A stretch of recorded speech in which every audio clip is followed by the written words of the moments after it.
Hey, salut à tous! Dans la vidéo précédente, nous avons créé un socket dans le dos de notre personnage pour y attacher l'arme. On a créé un actor component pour gérer et exécuter nos animations. On a mis en place une animation pour équiper et une pour déséquiper notre arme. On a aussi créé un actor component pour gérer nos armes. Ensuite, on a fait un anim notify pour switch l'arme de socket au moment voulu. Et enfin, nous avons créé un raccourci clavier pour déclencher la bonne animation. Dans cette vidéo, on va corriger quelques petits soucis d'animation et mettre en place un état pour notre personnage appelé Character State. Alors, pour commencer, on va aller dans notre dossier Projet YT, puis Character. On ouvre notre BP Player Character, et à droite, dans Animation, on va changer l'anime class. On choisit ABP Mani. Puis, on va venir cliquer sur le petit dossier avec la loupe pour aller chercher notre ABP. On ouvre ABP Mani. D'ailleurs, pour préciser un peu, nous utiliserons un ABP simple pour ce cours, donc celui d'Unreal suffira amplement. Il y aura de petits ajouts mineurs assez faciles à suivre. Par contre, si vous êtes intéressé par un système de locomotion plus poussé, selon les demandes, je peux faire un cours beaucoup plus complexe axé sur la locomotion en reprenant les mécaniques de l'IRA. Ça se concentrera sur l'utilisation du thread safe et les animations layer interface, avec pivot, start et stop jog qui utilisent le distance matching. Donc si vous êtes intéressé, dites-le en commentaire. Alors, dans notre ABP, on va aller dans l'anime graph, ici. Ensuite, on va déconnecter le node main state en maintenant Alt, puis on clique ici. On va déplacer ça un petit peu. Puis du main state, on va tirer comme ceci et écrire save. Et sélectionner new save cache pause. Puis on le renomme avec F2. On l'appelle main state. Ensuite, on va faire un clic droit et écrire main state et sélectionner use cache pause main state. De ce node, on va appeler layered blend pair bone et connecter comme ceci. Maintenant, on fait un clic droit, puis main state, et on sélectionne encore une fois Used Cache Pause Main State. Depuis ce node, on va appeler slot et sélectionner slot default slot. On le connecte dans Blend Pause 0, comme ça. Puis on le sélectionne, et dans Details à droite, on va choisir dans Slot Name Default Group Upper Body. Ensuite, on sélectionne notre Layered Blend Pair Bone, et dans Layer Setup, on va déplier l'index. Et dans Branch Filter, on va cliquer sur le petit plus et déplier le nouvel index. Dans Bone Name, on écrit Spine 01 et dans Blend Death 4. Ensuite, on clique à nouveau sur le petit plus et dans l'index 1, on écrit dans Bone Name Tig R et dans Blend Death -1. Encore une fois, on clique sur le petit plus et dans l'index 2, dans Bone Name Tig L et dans Blend Death -1.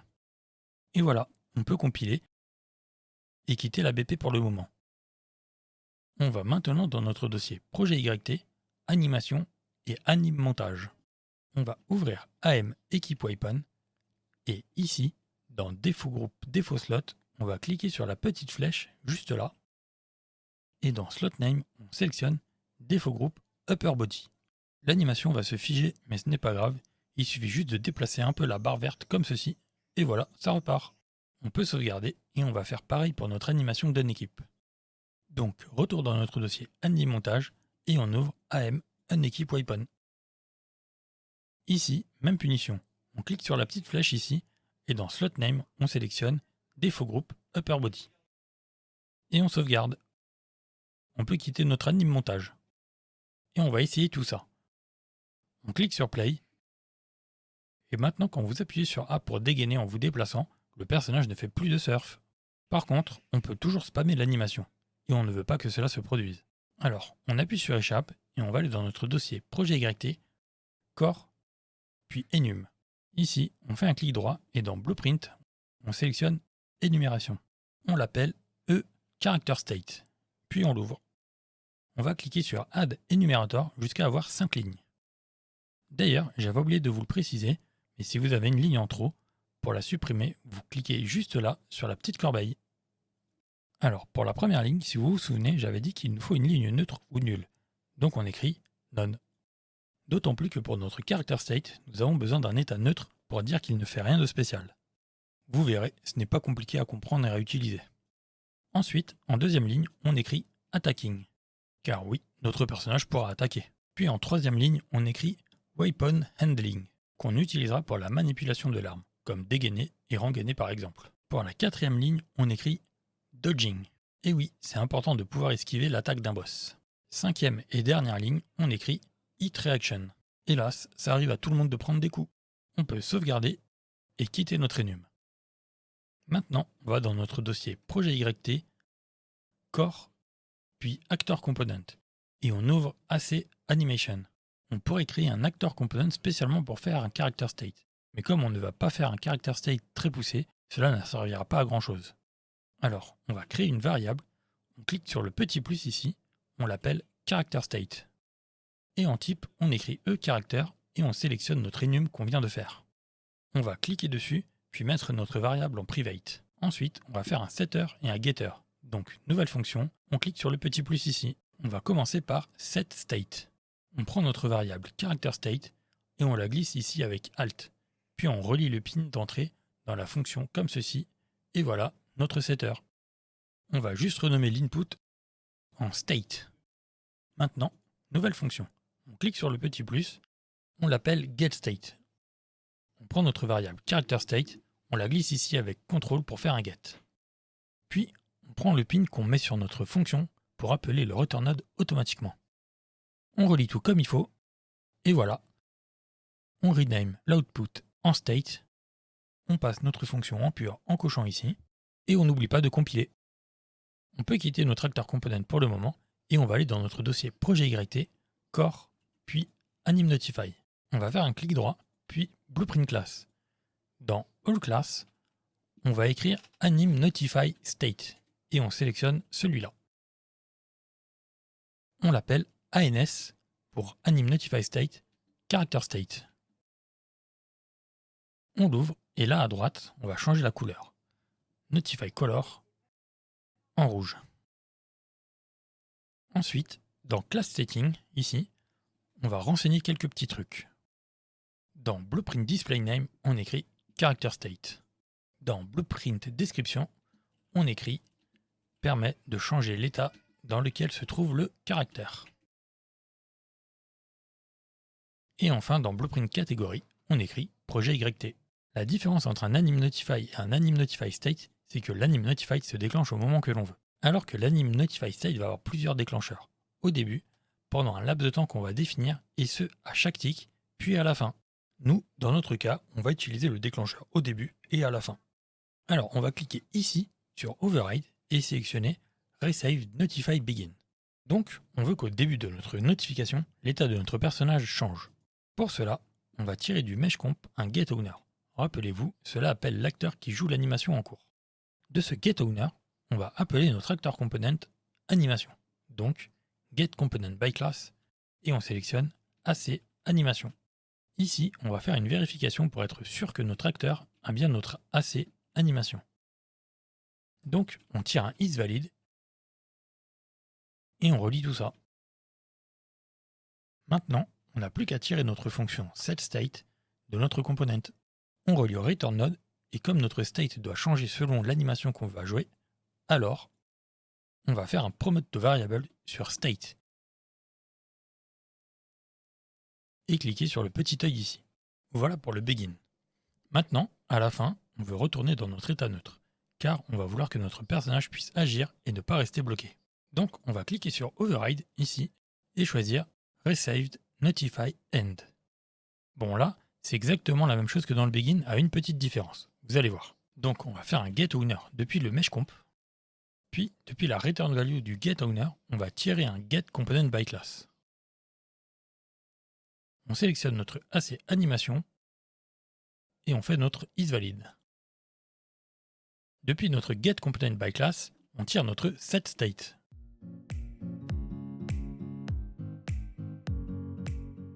On branche le return node et fini.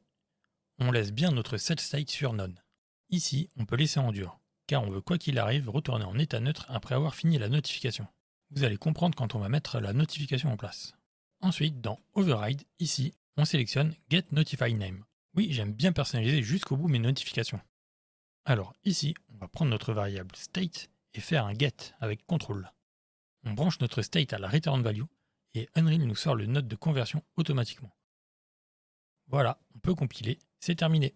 On va fermer notre anim notify state et aller dans notre dossier projet YT, animation, puis anime montage. On ouvre AM, équipe Waypon. Et dans Notify, ici, on va cliquer sur la petite flèche ici pour faire Add Notify Track. On va renommer la ligne en Character State.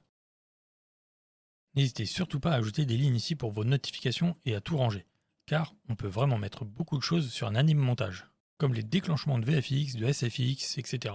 Et ça peut rapidement prendre de la place. Voici un exemple d'un de mes projets. Alors sur la ligne Character State, on va faire un clic droit, puis dans Add Notify State, on va sélectionner notre Character State.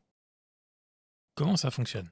Le petit carré ici, c'est le déclencheur de notre fonction Receive Notify Begin. Donc on va déplacer ce carré au début de notre animation comme ceci. Ensuite, pour la fin de la notification, ce carré-là, il correspond à notre fonction Receive Notify End. On va donc déterminer l'endroit de l'animation où l'on décide que l'animation du personnage ne bloquera plus les actions du joueur. Vous allez comprendre quand on va tester tout ça pour mieux placer votre point si vous le désirez. Donc personnellement, ici, je trouve que ce n'est pas trop mal. Le personnage aura son arme en main et si je désire, il pourra par exemple attaquer tout de suite. Ensuite, on clique sur notre notification et en haut à droite, on va changer notre state. Donc là, il dégaine son arme, je mets Weapon Handling. Remarquez encore une fois que le nom de la notification a changé. Cela nous permet de comprendre directement ce qu'il se passe dans nos notifications. On peut sauvegarder et aller ouvrir notre deuxième animation, à savoir AM Unequip Weapon. On va faire la même chose ici. On clique sur la petite flèche à côté de Notify, puis Add Notify Track. On renomme en Character State. Ensuite, on va faire un clic droit dans la timeline, puis dans Add Notify State, on sélectionne Character State. Même chose que pour l'Equip, on prend le début de la notification et on la place au début de l'animation. Pour la fin de la notification, on fait assez similaire. Je la place au moment où le personnage a lâché son arme et commence à revenir en position par défaut. On n'oublie pas de mettre la notification en State Weapon Handling, comme ceci, et on sauvegarde. On peut quitter notre anime montage. Maintenant, avant de tester, on doit faire une petite chose. On va aller dans notre dossier Projet YT, Core, Game Mode et on ouvre notre PC Projet YT. Au niveau de notre Input Action Equip Weapon, on va changer quelques petites choses. Pour commencer, on va sélectionner ces deux nodes-là, Get Control Pawn et Get Component by Class. Comme nous allons probablement appeler souvent ces nodes, nous allons faire un getter, même plusieurs getters. Pourquoi faire ça? Car si vous pouvez éviter de faire de la duplication de code, même si c'est un tout petit morceau comme celui-ci, alors faites-le. Vous allez voir que cela rend plus propre et plus lisible votre blueprint. Donc, on fait un clic droit sur nos nodes, puis ici, on sélectionne Collapse to Function. On lui donne un petit nom, Get Weapon Manager, car dans le Get Component by Class, on a sélectionné notre Weapon Manager. Ensuite, on passe la fonction en pur. On coche donc pur ici. On renomme l'output en Return Value. Puis on lui donne une catégorie. Bon, je n'ai pas trop d'imagination, donc on va l'appeler juste Getter. Si on veut, on peut réarranger un peu nos notes dans le Get Weapon Manager, comme ceci, histoire que ce soit plus propre. Voilà comment on fait un getter simple. On va faire la même chose pour animation. Donc on sélectionne nos deux nodes, Get Control Pawn et Get Component by Class. On fait un clic droit dessus, puis Collapse to Function. On lui donne un nom, Get Character Animation. On n'oublie pas de passer la fonction en pur, de lui donner une catégorie, Getter. Et on renomme l'output en Return Value. Voilà, nous avons nos getters. Maintenant, on va changer notre Equip Weapon. Avant de vérifier si notre personnage a bien une arme, on va vérifier qu'il est bien dans aucun état. Pour ça, on va prendre notre Get Character Animation et le faire glisser ici. De notre Return Value, souvenez-vous, on a créé une fonction pour savoir dans quel état se trouve notre personnage. On tire donc Get State. Depuis ce node, on va tirer un switch, on Character State. Le switch agit un peu comme un branch, donc si le personnage est dans un état défini, par exemple Weapon Handling, l'état que nous avons défini dans nos animations Equip et Unequip, alors le flux du code passera par ici. Nous, dans notre cas, nous voulons que le joueur soit dans un état neutre, donc on va prendre la sortie None et le brancher à la suite du code. On relie tout ça comme ceci, on peut faire aussi un peu de place.